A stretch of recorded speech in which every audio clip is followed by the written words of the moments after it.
में मुझे आने का अवसर मिला। पिछली बार भी आपका यह कार्यक्रम था, लेकिन किसी कारणवश मैं नहीं आ पाया। आज मेरी बड़ी इच्छा थी, लेकिन एक कार्यक्रम मेरे विधानसभा क्षेत्र में और था, बासली खलील में बड़ा कोई धार्मिक कार्यक्रम था, तो आने में मुझे देरी हुई। उसके लिए मैं क्षमा प्रार्थी हूँ।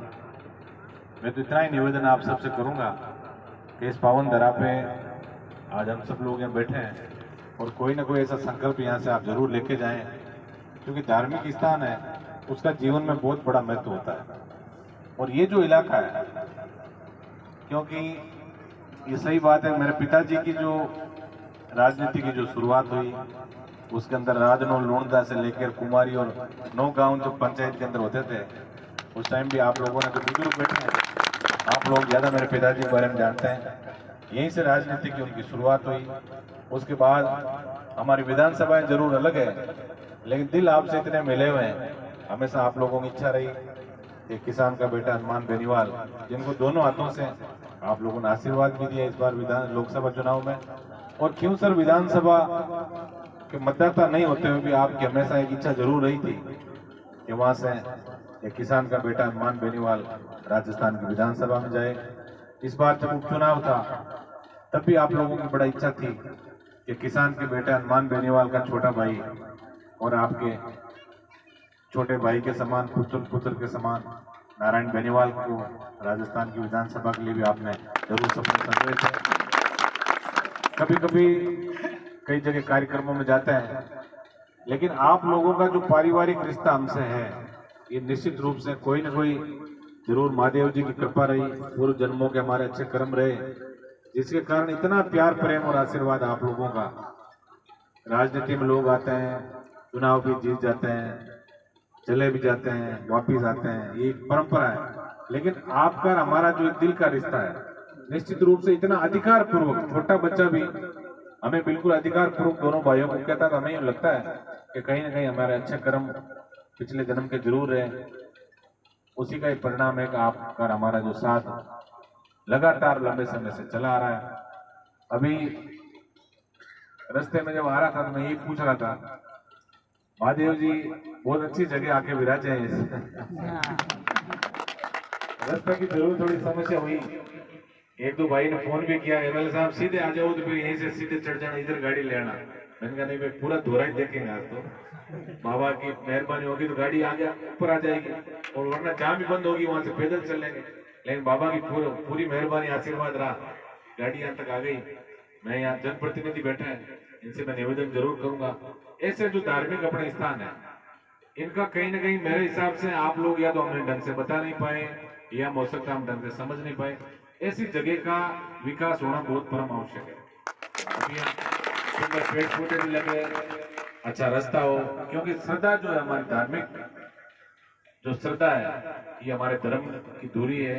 आप सब लोग, मुझे पता है हर बार इस सावन के महीने में कम से कम सब लोग यहाँ आते हैं, आसपास के लोग, बड़ी श्रद्धा है बाबा में। तो सड़क का जो भी रास्ते का हो, एडमार साहब भी बैठे हैं, आप लोग एक बार इसका नक्शा वगैरह देख के और हमें बताना। एक ट्यूबवेल की मांग आपके यहाँ से एमपी साहब को कागज मिला था, मैंने देखा था, ट्यूबवेल की घोषणा में करके जा रहा हूँ।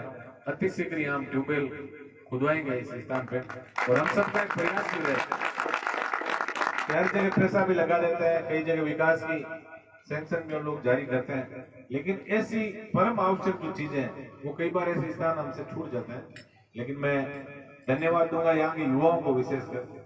अभी हमारे भाई बैठे हैं, इन्होंने 2 बार व्हाट्सएप भी किया है, साहब पिछली बार नहीं आए थे, इस बार आना ही है आपको। तो और आपके आग्रह, आपका अधिकार पूर्वक जो आग्रह है, इसको हम कभी टाल नहीं सकते। कई बार मजबूरी हमारी जरूर होती है, कई बार बाहर रहना पड़ जाता है। आज भी मैं यही सोच रहा था, एमपी साहब का फोन आया था कि हो सकता है तेरे उस सदस्यता अभियान में गंगानगर जाना पड़ जाए।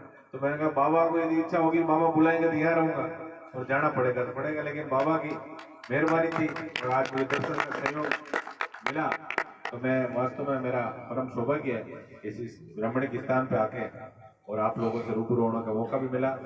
धार्मिक कार्यक्रमों में माता बहनों की भी उपस्थिति रहती है, तो मैं इतना निवेदन करूंगा कि आप लोग शिक्षा के प्रति आपको जागरूक होने की बहुत बड़ी आवश्यकता है।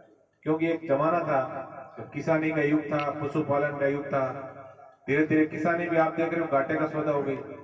आज बड़ा दुख होता है, इतनी बड़ी बड़ी फसलें हैं और एक बरसात की कमी है, तो निश्चित रूप से किसानी जो संघर्ष भरी जो दास्तान जो किसानों की, उसमें भी तो भगवान का जोर चलता है और किसी का चलता नहीं। लेकिन किसानी के साथ साथ अब हमें शिक्षा के क्षेत्र में भी आगे बढ़ना पड़ेगा और बेटों के साथ साथ बेटियों को भी आप लोग पढ़ा के और सही दिशा के अंदर आप आगे बढ़ाएं, तो निश्चित रूप से भविष्य जो है आने वाली पीढ़ी का उज्जवल होगा। ऐसी मैं शुभकामना आपको प्रेषित करता हूँ।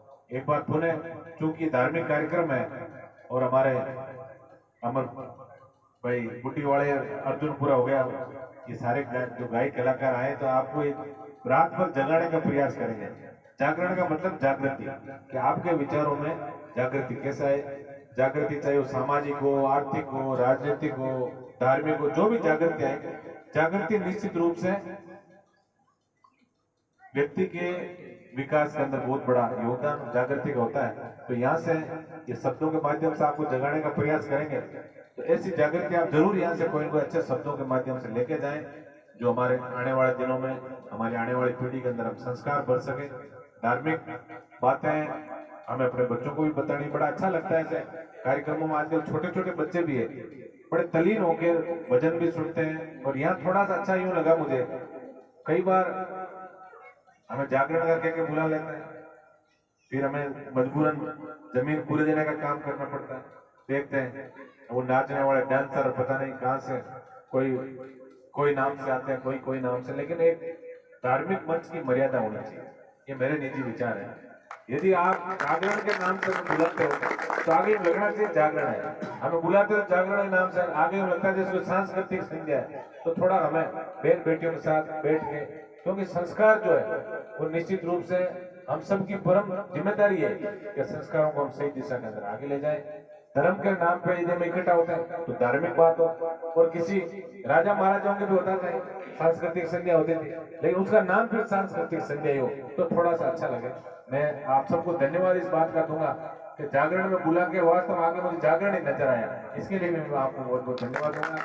एक बार पुनः आप सबके उज्जवल भविष्य की शुभकामना प्रेषित करता हूँ और बाबा से मेरी यही प्रार्थना है कि आप सब लोगों का भविष्य उज्जवल हो, आपके परिवार में खुशहाली हमेशा दिन दूनी रात चौगुनी लगातार अमर जारी रहे। और इसी अपेक्षा के साथ मैं अपनी वाणी को विराम दूंगा कि आप नशा मुक्त समाज, ये बात मुझे यहाँ कहनी बहुत जरूरी है। मैं कई बार देखता हूँ अखबारों के अंदर पढ़ते हैं कि ये जो नागौर का ये जो इलाका है पूरा पूरा, ये जो ये तिरछा जा रहा है, बिल्कुल कालड़ी फिर आगे बीकानेर की सीमा में घुसा था, क्योंकि हर व्यक्ति का सच बोलने में थोड़ा कतराता है।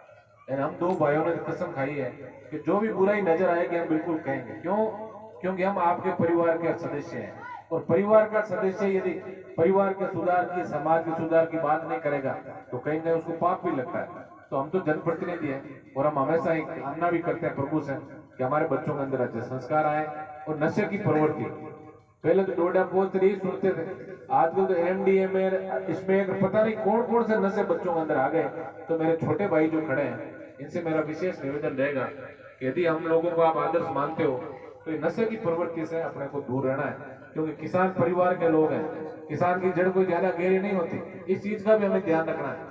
और नशा यदि किसान के परिवार में घुस गया तो हमारी नस्लें खत्म कर देगा, इस चीज का आपको ध्यान रखना है। इसलिए छोटे भाइयों से मेरी पुनः विशेष निवेदन है कि आज बाबा के इस मंदिर से आप ऐसा संकल्प जरूर लेके जाएं कि हम सब लोग नशे की प्रवृत्ति से दूर रहेंगे, अच्छा सुंदर और सभ्य समाज बनाकर और सही दिशा के अंदर हम आगे बढ़ेंगे। एक बार पुनः इस कार्यक्रम के समस्त आयोजकों को दिल की गहराई से धन्यवाद कि आपने हमें बाबा के दर्शन भी कराए, और जो मान सम्मान आपने ग्रंथ से हमें दिया उसके लिए पूरी राष्ट्रीय लोकतांत्रिक पार्टी की टीम की तरफ से मैं आप सबका हार्दिक गहराई से धन्यवाद ज्ञापित करता हूँ। धन्यवाद। राम राम।